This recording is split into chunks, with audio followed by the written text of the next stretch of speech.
Hello. അപ്പം നമുക്കിന്ന് കഷ്ടപ്പെടാതെ ഒരു വറുത്തരച്ച സാമ്പാർ വെച്ചാലോ? മടി പിടിച്ച ദിവസങ്ങളിൽ ഇതാണ് കേട്ടോ എൻ്റെ പതിവ്. അപ്പം ഒരു കുക്കറിൽ പരിപ്പ്, മഞ്ഞൾപ്പൊടിയും വെള്ളം കൂടി വേവിക്കാൻ വെക്കുക കേട്ടോ. എന്നിട്ടൊരു 6 വിസിലെടുക്കുക. അപ്പം നമുക്ക് പൂ പോലെ വെന്ത് കിട്ടും പരിപ്പ്. അപ്പം ഒന്ന് തൊടുമ്പോൾ തന്നെ നമുക്ക് ഉടഞ്ഞ് കിട്ടും. അപ്പോൾ ഒരു ചെറിയൊരു പാൻ അടുപ്പത്ത് വെച്ചിട്ട് നമുക്ക് അതിലോട്ട് മല്ലിപ്പൊടിയും മുളക് പൊടിയും കൂടി നന്നായിട്ട് വന്നിട്ട് ഡ്രൈ റോസ്റ്റ് ചെയ്യുക കേട്ടോ.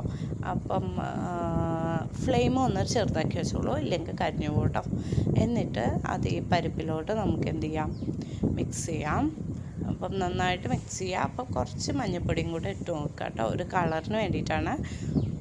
പിന്നെ കുറച്ച് സാമ്പാർ പൊടി ആഡ് ചെയ്യുക. പിന്നെ നമുക്ക് ഒരു നാരങ്ങ വലുപ്പത്തിൽ നമുക്കൊരു പുളി പിഴിഞ്ഞിട്ട് അതിലോട്ട് ഒഴിക്കുക കേട്ടോ.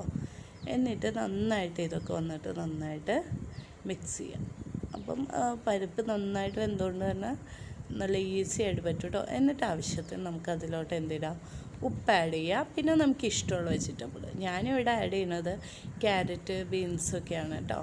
അപ്പം ഉരുളക്കിഴങ്ങ് എന്ത് വേണമെങ്കിലും ആഡ് ചെയ്യാം.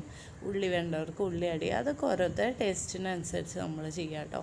എന്നിട്ട് എല്ലാ വെജിറ്റബിളും നമ്മൾ ആഡ് ചെയ്തതിന് ശേഷം നമുക്ക് നന്നായി ഇതൊന്ന് മിക്സ് ചെയ്യണം.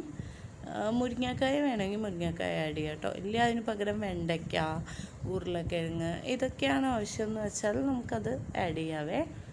അപ്പം ആഡ് ചെയ്തതിന് ശേഷം നന്നായിട്ട് ഇതൊന്ന് മിക്സ് ചെയ്ത് കുറച്ച് വെള്ളം ഒഴിക്കുക. വെള്ളം ഒഴിച്ചിട്ട് നമുക്ക് ഒന്ന് വേവിക്കാൻ വയ്ക്കാം. വീണ്ടും വെജിറ്റബിൾ വെന്ത് കിട്ടണമല്ലോ, അപ്പോൾ വേവിക്കാൻ വയ്ക്കാം കേട്ടോ. ഒരു വിസിൽ മതി. ഒരു വിസിലായി കഴിഞ്ഞിട്ടുണ്ടെങ്കിൽ നമുക്ക് ഓപ്പൺ ചെയ്യാം. അപ്പം തന്നെ നമുക്ക് മസാലകളൊക്കെ വെജിറ്റബിളായിട്ട് നന്നായിട്ട് യോജിച്ചിട്ടുണ്ടാവും കേട്ടോ. എന്നിട്ട് നന്നായിട്ട് ഇതിപ്പോൾ വേവിച്ചിട്ടുണ്ടോ ഒന്ന് നന്നായിട്ട് തിളയ്ക്കട്ടെ.